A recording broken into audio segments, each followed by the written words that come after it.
Okay, so welcome back to All About Book Summaries. We continue with John McCorda's book, Power of Babel, Chapter 7. Most of the world's languages went extinct. This will be the last chapter, and after that, there'll be the last video, which will be about the epilogue of this book. Okay, so Chapter 7 starts with a summary by the author, which I thought worth reproducing here. Quote, this book has been dedicated to an analogy between biological evolution and human language. Like animals and plants, languages change, split into subvarieties, hybridize, revivify, evolve functionless features, and can even be genetically altered. The analogy continues in that languages, like animals and plants, can go extinct. Page 253. Just like animals and plants compete with each other over limited resources, driving one species or another into extinction, so it is with humans and languages. Some languages in certain contexts had or have been perceived as advantageous over others, resulting in the deaths of certain languages. There comes a generation where the indigenous language seems less comfortable than the adopted one. When a language is no longer passed on to children, a language dies with its last adult speaker. This is because writing is a relatively recent phenomenon and because large bodies of writing need to exist in order for them to be preserved. So most languages that only survive on the written page are considered dead. The obvious exception is arguably Latin, but even it cannot be called alive. It may, Latin is a bit of an anomaly, right? It's like it reminds me of a vampire, right? Not alive, not dead, undead. So Latin is sort of the vampire of languages, right? It is undead. Quote, languages die when others take their place. Page 255. French, Italian, and other languages long ago rose to take the place of Latin. So, dead or undead, well, up for debate. Certainly not alive, though. Just as animals and plants have naturally vanished, both gradually at times and suddenly and catastrophically at others, so it is with languages. Be it through oppression, slavery, or conquest, some languages have not had the luxury of dying a slow death. It is a natural assumption that in today's world of increased awareness of the importance of human diversity, coupled with the global reduction in active warfare, languages are dying more slowly than they used to, right? And that preserving them is relatively easy with the available technology and therefore taken for granted. Sadly, this is not the case. For just as the environment and its animals and its plants are being decimated, so too are most of the 6,000 languages estimated to exist today. Now, 96% of the world's population speaks one or more of the world's top 20 languages. Another way of looking at this is that a mere 0.33% of languages extant today are guaranteed survival into the next century. By some estimates, a language is dying every 2 weeks. And these are really, really sad statistics. When and why did language extinction occur? This is what this paragraph will talk about.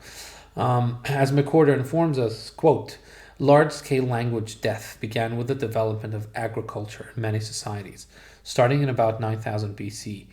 Agriculture required large expanses of land, and its greater yield of food led to hitherto unknown population growth. Cultivation allows the amassing of food surpluses, which, freeing certain classes of people from hand-to-mouth subsistence, is the basis of the development of hierarchies of specialization that breed technological advances. Armed with these, and in constant need of extra space as their populations burgeoned, agricultural societies quickly began overrunning hunter-gatherer groups worldwide. Page 259. Today's distribution of language families, coupled with archaeological evidence, suggests that language extinction is no recent occurrence. It has been happening for more than 10,000 100,000 years, i.e., before the agricultural revolution. Despite all of the advantages of the modern world, capitalism for the most part dictates centralized governments, which in turn require homogeneous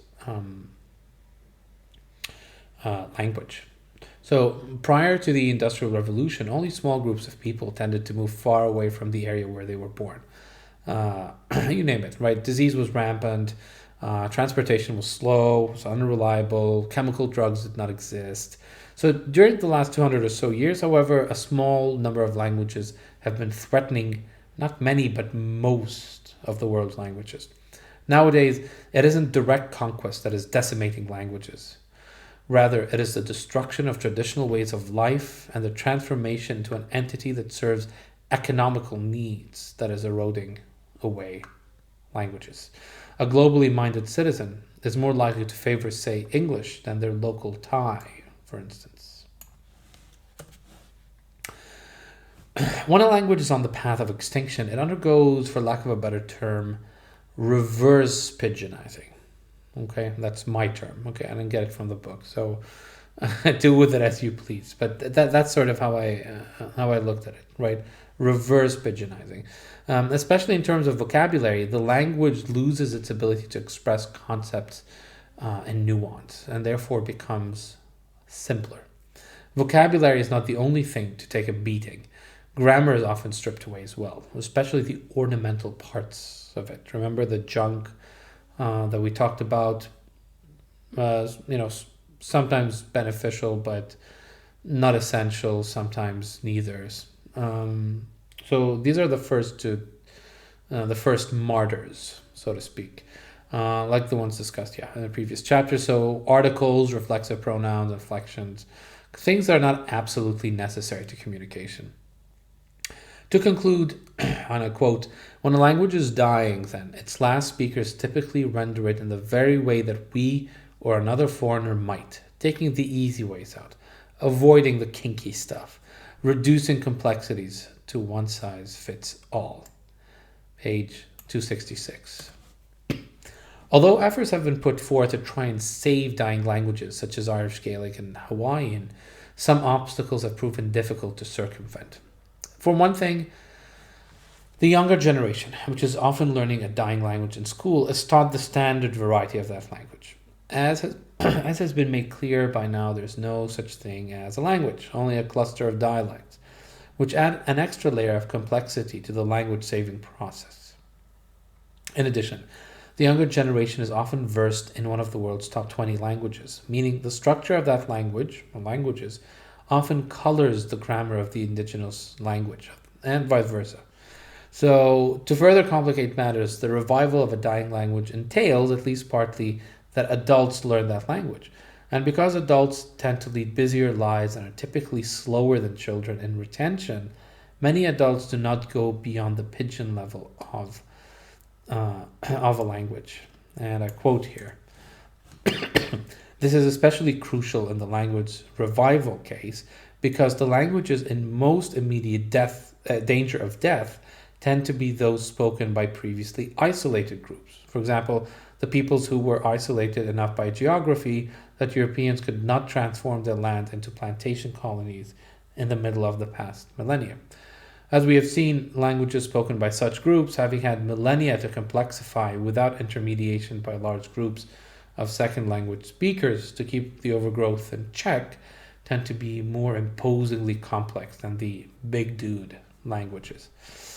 Page 268. I hope that point was clear, right? It was made in another chapter that when a small group of people, or at least an isolated or a defined group of people, speaks a language for a long time, just like, your pals in an office, right? Same guys you've been working with for years. You start to develop your own lingo. So that's what happens with isolated pockets of people, right? Because the groundwork is there. You can be more creative. You can you can make your language more complex, and because you're a tight-knit group, everyone's in on it. So that's one of the obstacles that McWhorter was talking about. Saving a complex language is harder than saving a simple language, and simple languages tend to be the ones that are mostly in use, or simpler languages. So it's obvious that there's no motivation, right?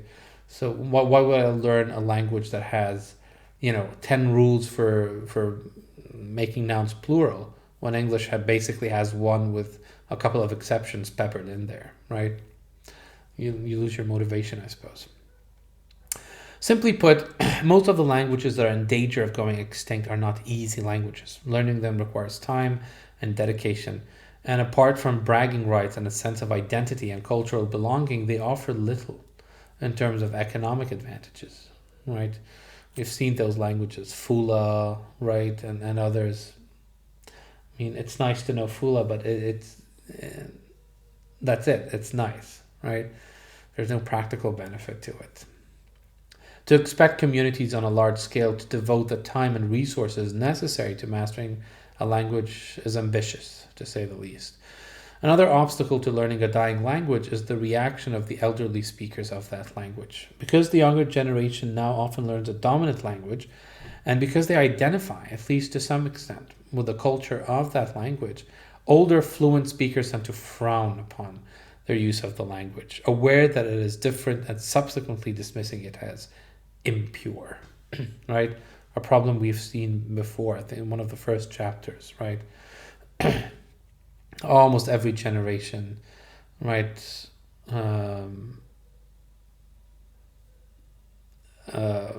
chastises, I guess, for the newer one, right?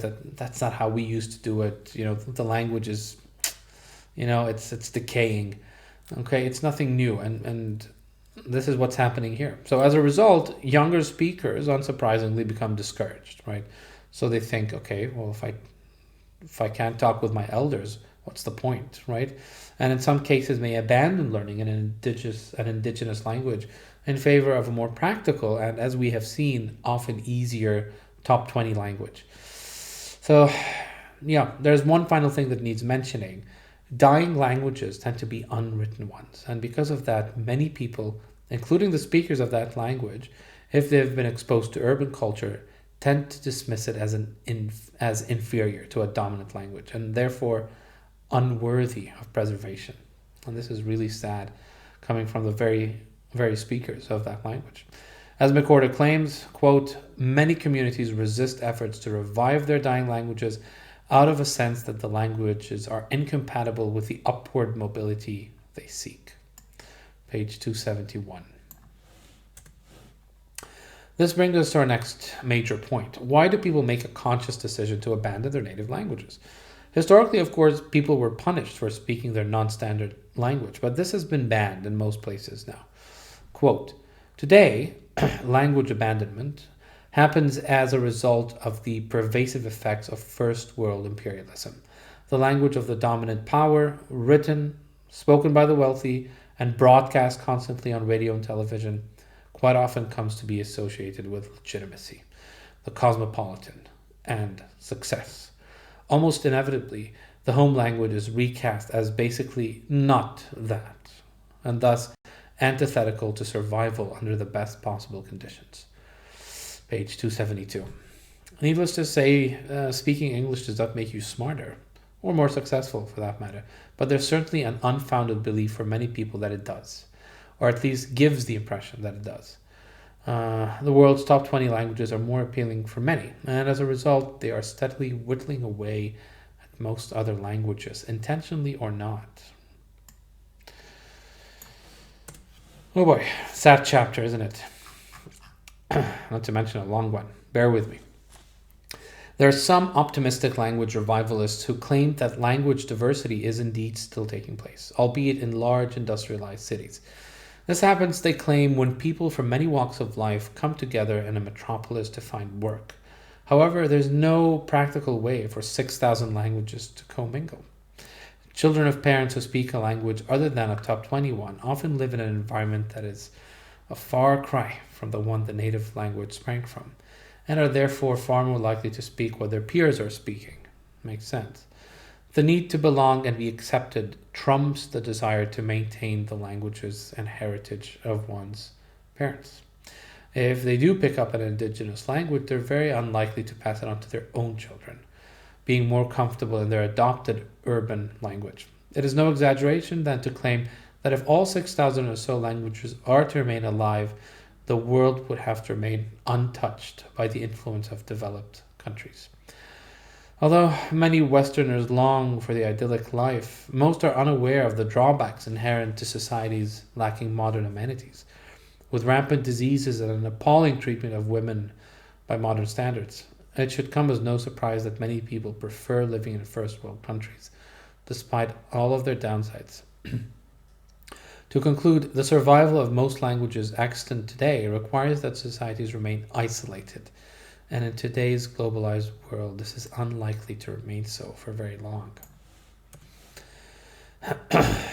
McWhorter refers to a book called Vanishing Voices by stating, quote, that any realistic worldwide language revival effort must take place within a general initiative, allowing indigenous groups to continue living on their lands within their own cultures.